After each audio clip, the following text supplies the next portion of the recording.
Rise and join us in the Pledge of Allegiance. I pledge allegiance to the flag of the United States of America and to the republic for which it stands, one nation, under God, indivisible, with liberty and justice for all. Thank you and welcome to the school committee meeting of Monday, January 27th, 2020. This is your notice that this meeting is being electronically recorded.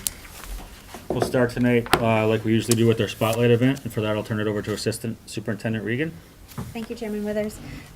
Tonight we have Miss Donna Maria Cameron presenting about the Attleboro Community Academy. She's presenting about the mentoring program and also our collaboration with the Attleboro Public Library. So, Miss Cameron. You want to come sit with me? Great. Good evening. Welcome. Hello. It's lovely to see you all here tonight.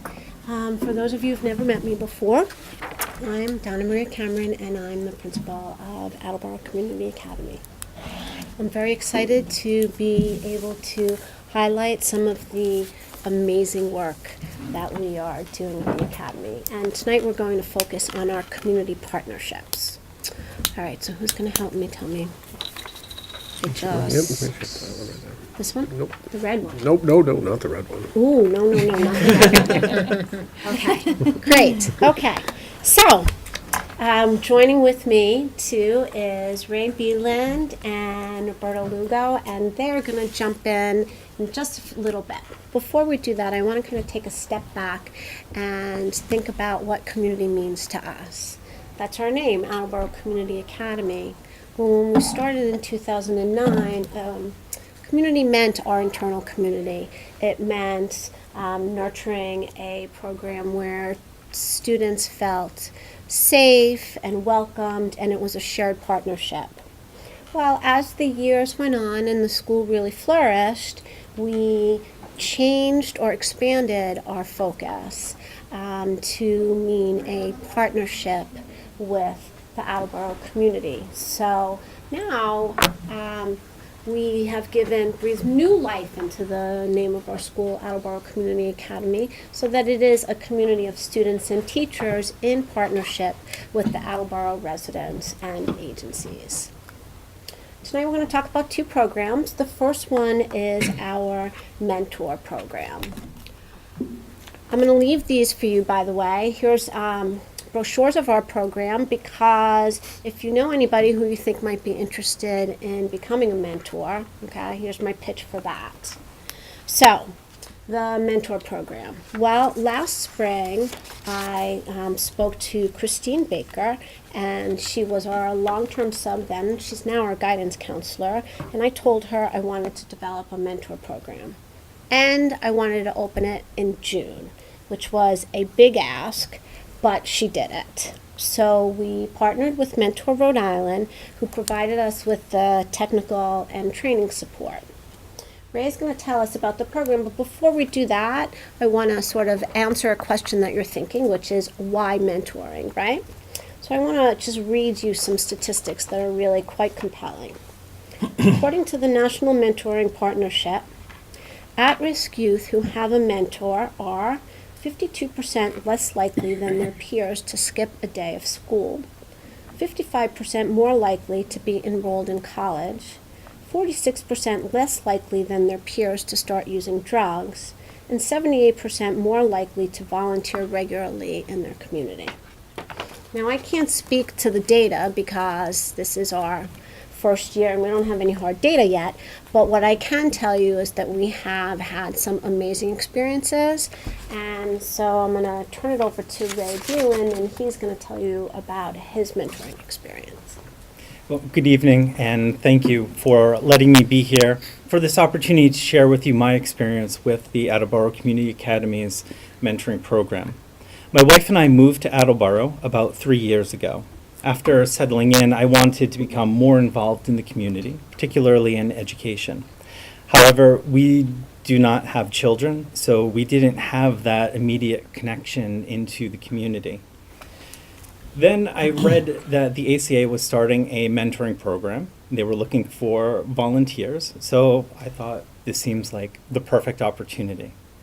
Becoming a mentor involved a thorough vetting process and training. We have monthly opportunities for peer coaching so that we can continue to develop ourselves as mentors. But my journey had a rocky start. The first time that I met my mentee, he told me that he never wanted to be a part of the program. So I was thinking, well, this is going to be easy. I really didn't expect that in just a few months he would save a table at our holiday party so that the two of us could have dinner together and catch up. And the road to that dinner has been filled with many small interactions. We meet 2 to 4 hours per month. How we spend our time varies based on his need. So we've applied for jobs together. We've conducted mock interviews. We talk about life goals, and I've had the opportunity to sit in the classroom with him in a life sciences and a life skills class. Prior to becoming involved with the Attleboro Community Academy, I was aware that it had a unique role in our community. But having witnessed the passion, the dedication to the school's mission, and being in the classroom and seeing the above and beyond that happens on a daily basis, I know that the ACA and its community of educators plays a critical role in our community, in my community, and in its students' lives. The mentoring program has been a valuable experience for me, and I do encourage people when I talk to them to consider giving just a few hours a month to be able to help make a difference in a student's life. Thank you. Thanks. Okay. I'm going to save all our questions to the end. I'm going to make Ray stay up here in case you want to ask him something. But now I want to turn our attention to book club. Okay. Again in June, Amy Reelinger, who's the assistant director of the Attleboro Public Libraries, called me and asked if I wanted to partner with her and apply for an American Library Association's national grant for the Great Stories Club. I said, absolutely. And then I got the phone call in August that Attleboro was one of only 36 recipients across the country that got this grant. Now, I don't know if you've read the APS Quarterly yet, but there's an article in it about book clubs, so I apologize if some of my information is a little redundant. Okay, so the focus of our book club is Growing Up Brave on the Margins. What does that mean? Well, all three of the books that we're reading focus on young people standing up and saying no to power. Okay, I want to tell you we read The Hate You Give by Angie Thomas. We just finished that. The kids really liked it. We're in the middle of The Sun Is Also a Star. And then we will wrap up with X Novel. What I want to tell you that's really important is that the students don't get a grade for this, and they read on their own, and they give up part of their dinner break. And this week, in fact, they're going to all stay after school hours so that we can watch the movie To the Sun Is Also a Star, okay? So when you think about the student who comes to ACA, you think about a reluctant student. And the amazing thing about book club is that I'm not dragging anybody there, and students are just doing it. So, Berto is one of our students in book club, so I asked him to come here and talk to us about his experience in book club. So, like she said, my name is Roberto, and basically, book club for me is like, it's a way to like express my emotions, because usually when I go to school, I'm like, I like have my emotion, I just walk through the motions, get my work done, and keep my day moving, but book club for me is like I can see other people's opinions on what I'm interested in, and like the way I got into book club was funny because like I heard about it, but I was like, book club, like what the heck is book club? And then my friend told me about it, and I was like, "What? I'm not sure about it." And then Miss Cam actually, like, I trust Miss Cam a lot because she always helps me and she always pushes me to do the best I can. So she told me about it, and I was like, "I'll give it a try. Whatever, I'll pursue it. I'll do it." And so I always put 100% in everything I do. So before book club, I didn't really like reading, but however, in book club, one of the first books we read was The Hate U Give, like she said before, and I can really relate to that book personally because something that happens in the book to a character named Khalil, a police officer, like, shoots him, and the police officer had no right to shoot him, and he died, and he took a young black American's life, and that happened to one of my friends recently.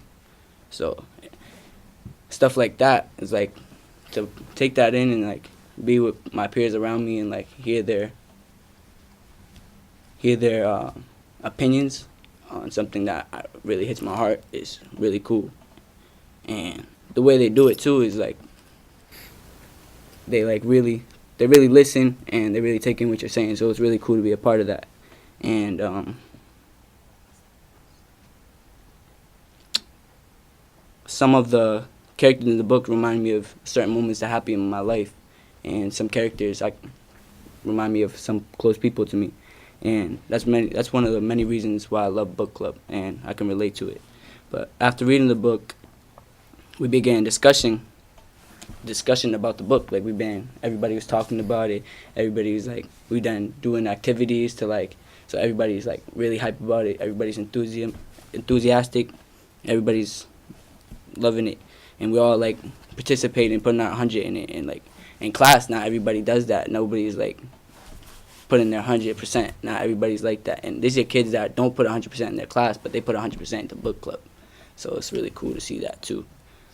Kids that didn't even do good in school, but now they're doing good in school because of book club. Because they go to school just for book club, and that's cool too. And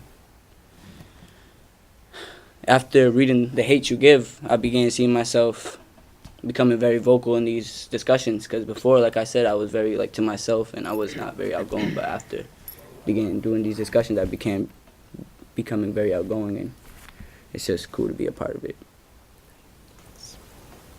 Does anybody have any questions for Berto? Questions or comments from anyone? Mr. Geddes?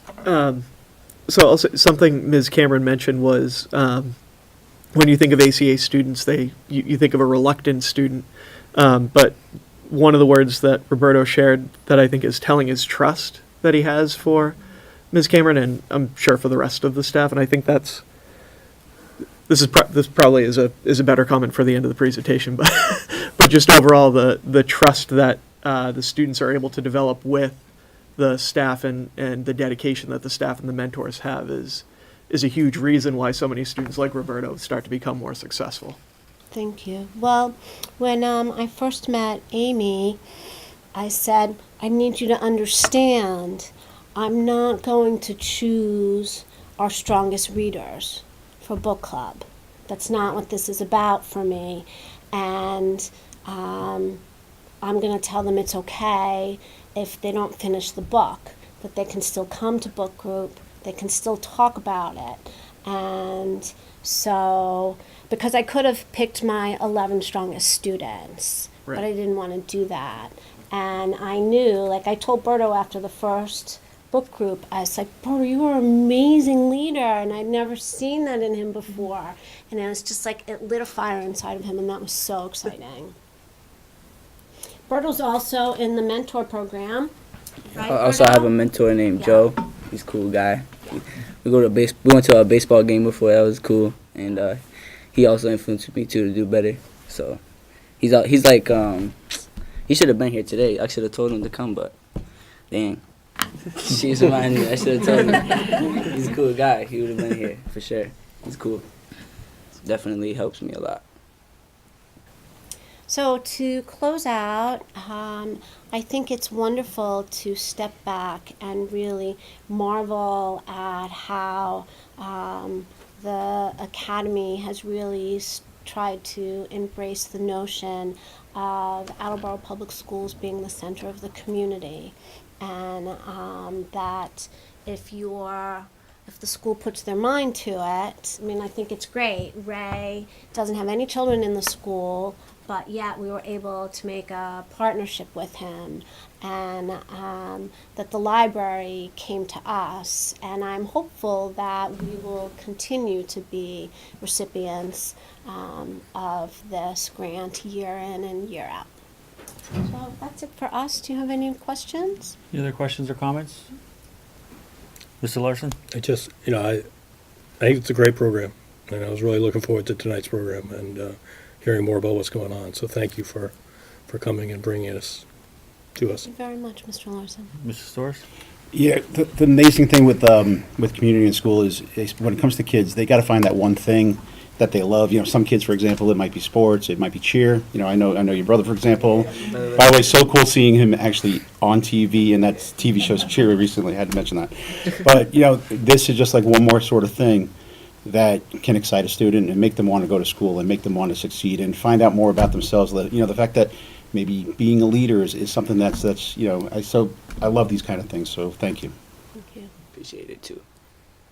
Okay, well, we Thank you very much. Thank you very much. I'm also leaving you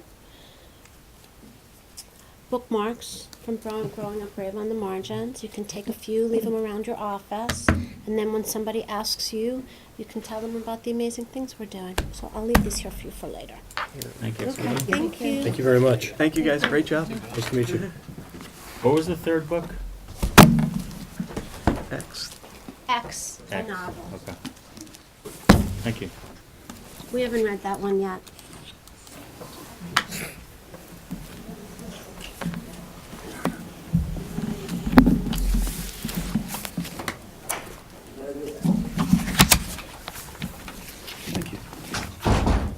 Next on our agenda tonight, we have our Student Advisory Council update.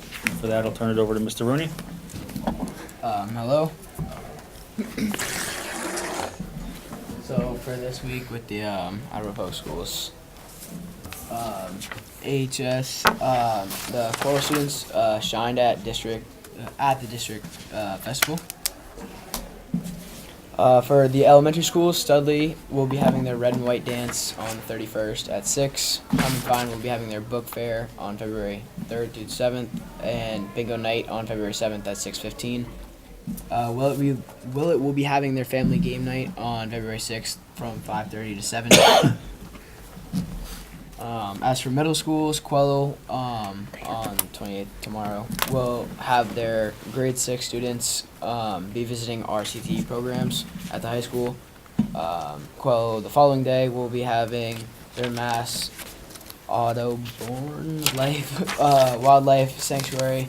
Will be meeting with the grade 5 students to talk about the wildlife and conservation. Quello will also be having on February 5th, HS students will be visiting their 8th grade students about going over scheduling and stuff like that for once they get to high school. Wamsetta will be having their student-faculty game on the 31st at 6 p.m. As for the high school, we'll have our welcome night to AHS class of 2024, mandatory for all 8th graders and family members, and a family member from 6 to 6:30 on Thursday, January 30th. And we will also be having Blue Pride Night for grades 7 and 8 from 6:30 to 8 on the 30th. As for community engagement, the Dance Card, a local nonprofit, loans free prom dresses, will host a pop-up dress in the pit at AHS on Thursday, February 13th from 2:30 to 8 p.m. For more information, search the Dance Card at Attleboro on Facebook. And that wraps up my weekly. Okay. Thank you, Mr. Rooney. Next, we have our business agenda, and we will start with the report of the superintendent. Mr. Sawyer? Thank you, Chairman. I have a few brief items for us this week. First, I wanted to give you an update on our work considering a reconfiguration of the district. After our tour of the elementary schools in the fall, where we spoke with parents, We collected good notes on the kinds of questions and concerns that people had. And then the Operations and Infrastructure Council of the lab have been busy working out the details and making sure that we have good answers to those questions in preparation for going out and doing another round, both with teachers and parents again this spring. Our next step will be to go back to the schools to speak to the faculty and staff of our schools. We have visits planned in all 5 schools between now and February break. We'll be sharing with them the greater level of detail based on what the questions were.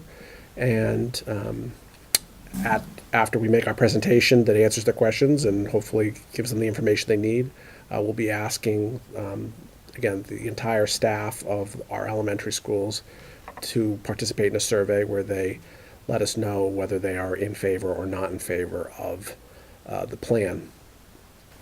That's, feedback to us. It's not a vote per se, but, what the educators and the support personnel in the buildings think matters a lot to us as we prepare for what will eventually be a recommendation to this committee in the spring. And that is where this process ends, right? We will be coming back to you, reporting to you where the educators fell in this process. We'll be reporting back to you on where families have what they've been indicating for us, and then let you know that based on all of that, what our recommendation is, and then we will put it to you, and the committee will get to make the final decision what we do. So we're preparing for that. That next step is to go and talk to the teachers and their support personnel. After we get that information, we will then be setting up another tour at night for families. And part of what we'll be presenting is, again, the answers to these questions, the answers to the parent-specific questions. The presentations in the next couple weeks or more teacher-specific. But we'll also be sharing with the parents what the teachers have, finally said. I say teachers, but it's the entire staff of the schools. So we'll be presenting that to them. We have to think a little bit more about what exactly we're going to do for getting feedback from families, because unlike the people who work here, we have some measure of control over making them participate in our request to get their 2 cents.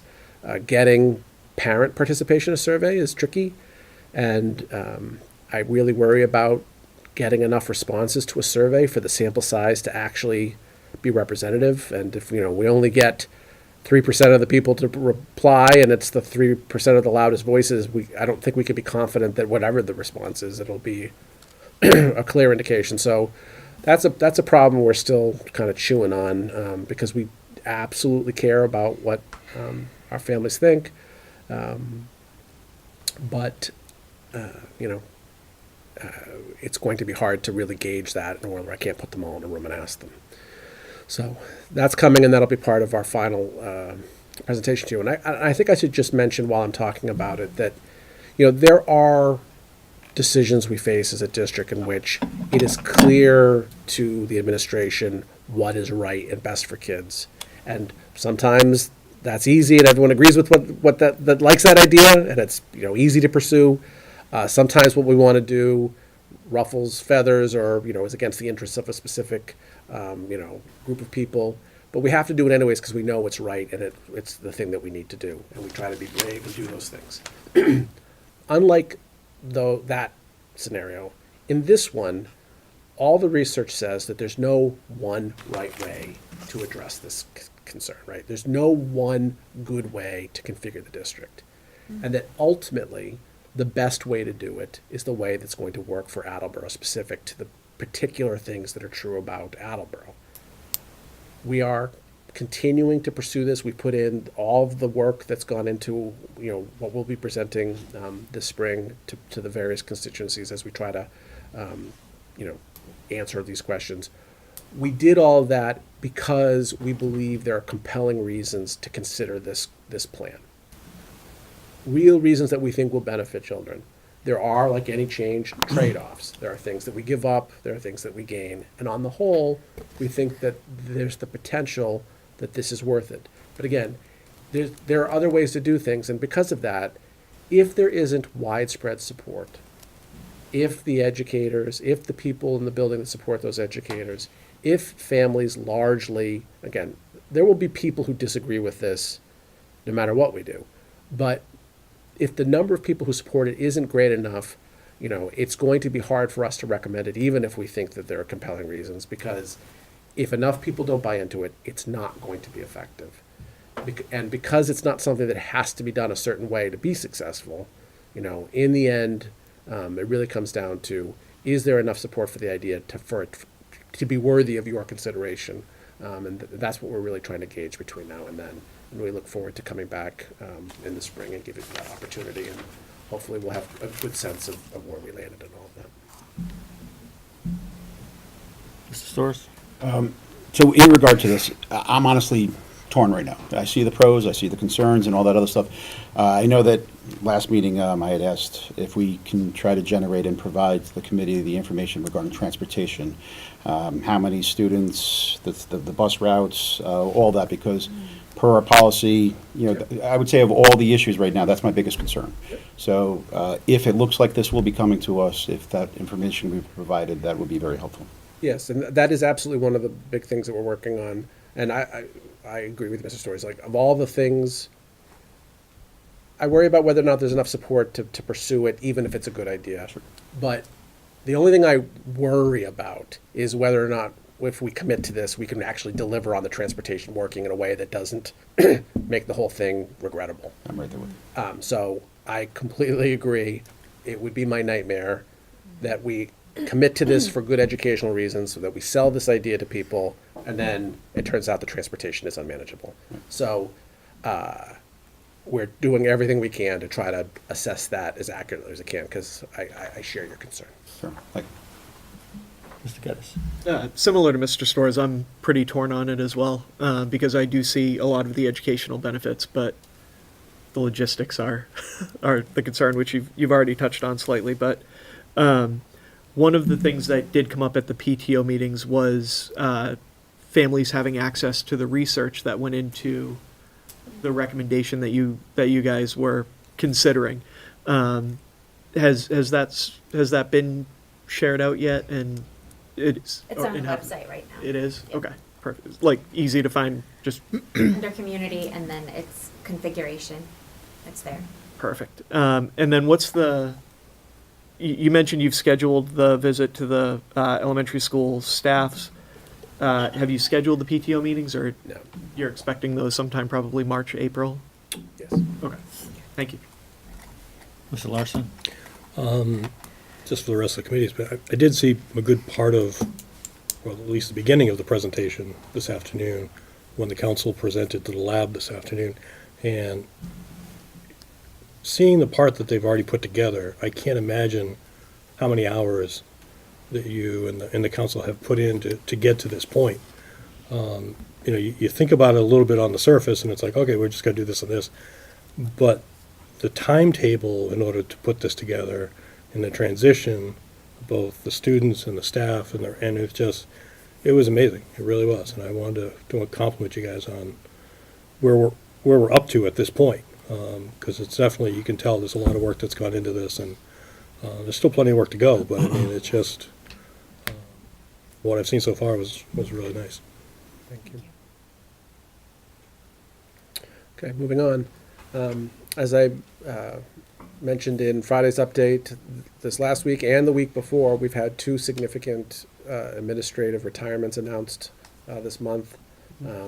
So for people who don't get the update, Ms. Cameron, who we just saw in action, has announced her retirement. As you could tell, the success of her program is, very much associated with the trust that she has with the students that we put in her care. And those are students who, have extra challenges and need and require extra care. And it is going to be a significant challenge for us to find someone who we can entrust with that very, very important work. So we are getting busy at that immediately. And on Friday, we found out that Tim Trout-Savino, our Assistant Director for Special Education. He's announcing his retirement, and that, of course, is a very significant position as well. So, these are two people in Tim's case, in both of their cases. These are long-term Attleboro veterans who rose up through the organization, who have connections throughout the organization, who bring a lot of institutional knowledge to their work every day. So these are going to be significant hires that will have great impact. And as I mentioned in the update, we'll be hoping to include school committee participation on the screening committees as we try to do our best to replace these important people. And then my final item tonight is in reference to the Student Opportunity Act and the governor's budget that came out last week.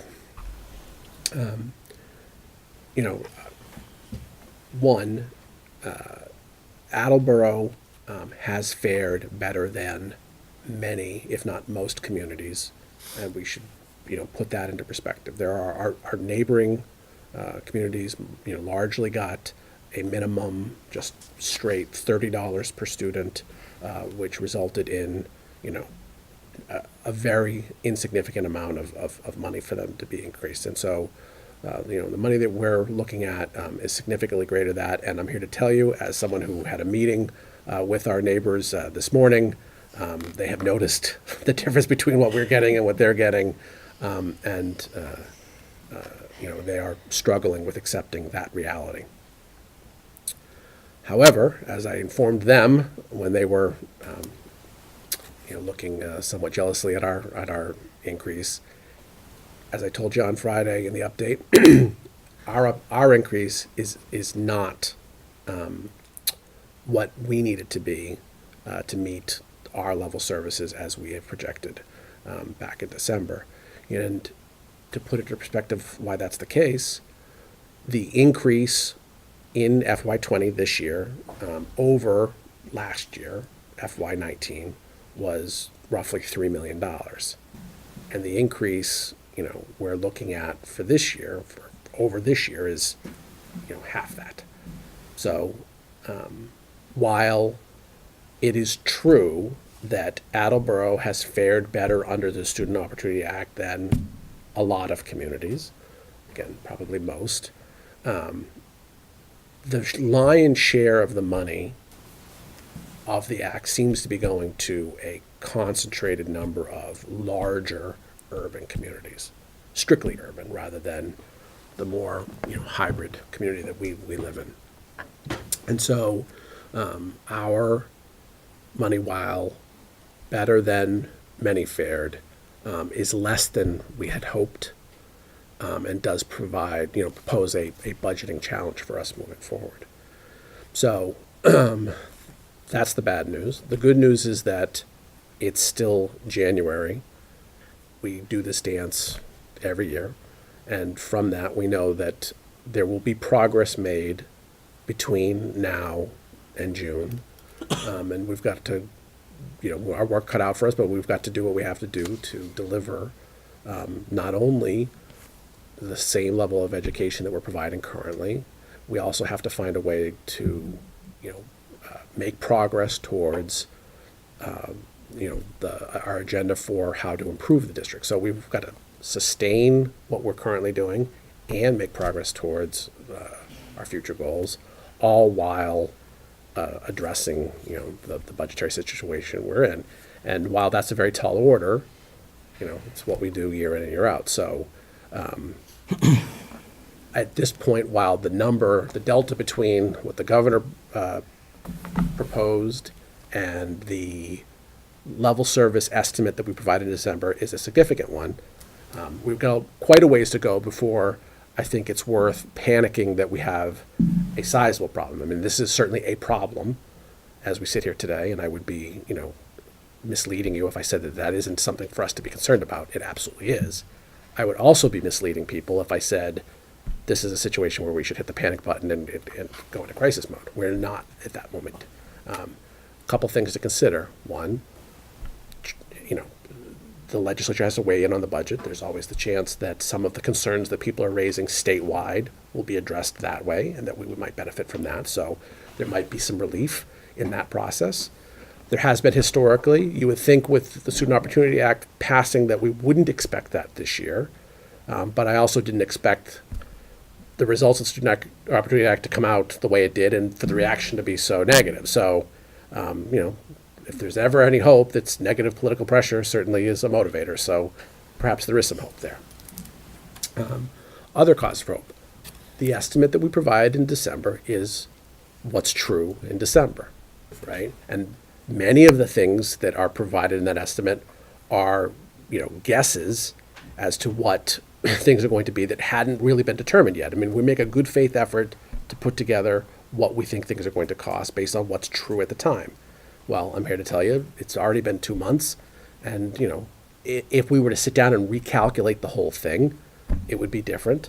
We haven't done that yet, and there's no reason to do it quite yet. We're going to wait and let some more things unfold, because as we get closer and closer, it becomes more and more important that we get down to a number that's more accurate for that moment. We do it then, we'll do it again as we get closer to presenting you about a budget at the end of March. But in between, lots of things change. They have been changing. They will continue to change. And hopefully those things will break for us in a positive direction, although they can go in a negative direction. So it's a bit of a roller coaster. We're going to ride it for a while and keep you informed as to where we think things are. And if things start to get better, that'll be good. And we'll let you know that there's reason for optimism that things are improving. And if there isn't, then at that point, we'll say we've got a real problem and work with that. I'll be setting up a meeting with the mayor in the next month and get the city's perspective on where they see things going, and that'll be an important step in the process. And hopefully, we'll hear more from the legislature, and we'll let this unfold and keep you informed. And at this point, we'll start doing what we can control and see if we can't find ways to anticipate how we're going to get this all done. Mr. Curtis? I think in your update on Friday, you had said that you had reached out to the state about how the difference came about. Have you gotten any more detailed feedback since then? I know it's only been a business day, but Yeah, so I haven't seen Mr. Furtado all day, so I don't know the answer. We tied into the finance department at DESE, and the fellow that we spoke with was on vacation on Friday. Then got back to work today, but hasn't kind of dug into those numbers.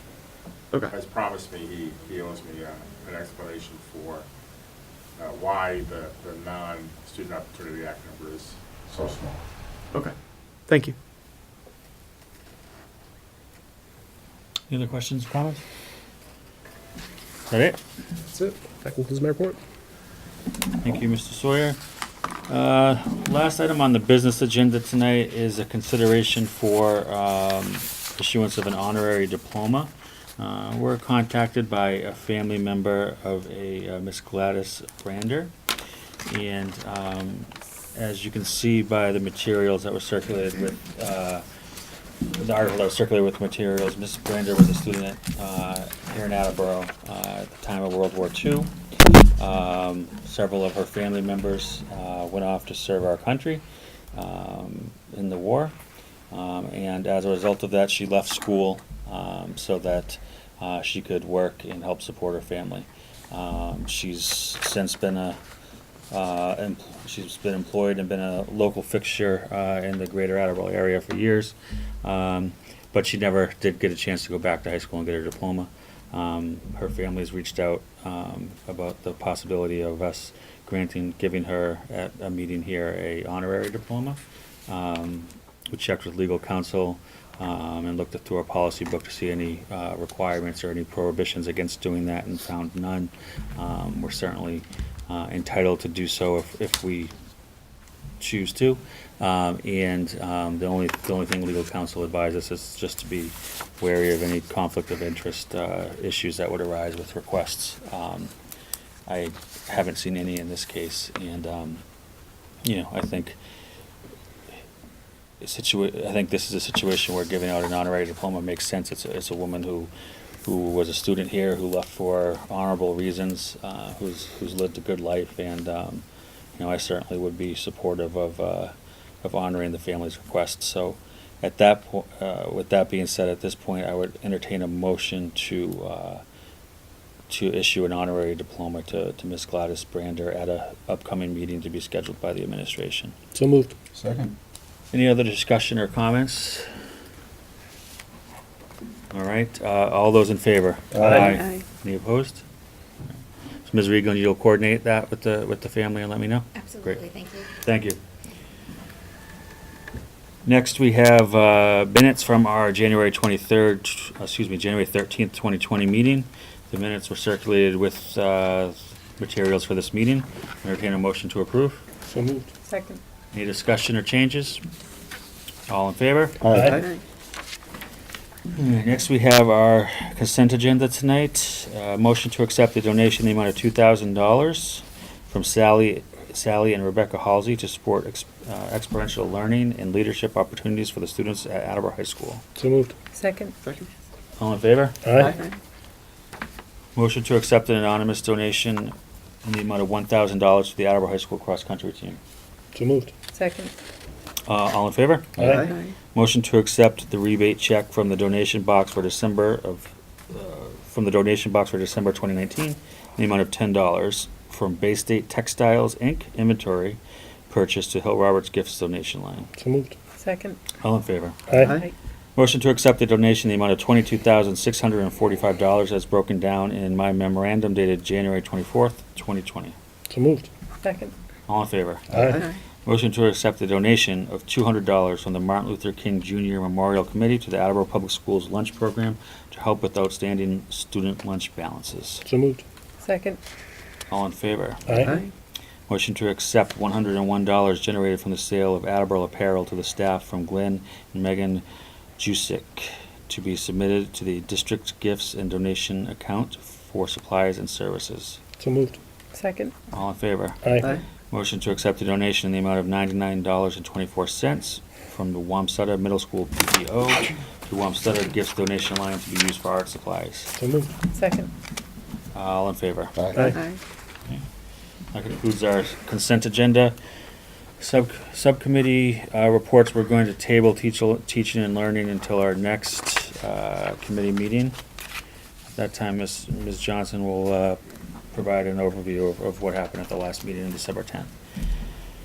Next, we have open forum. Is there anyone who would like to address the school committee tonight at open forum?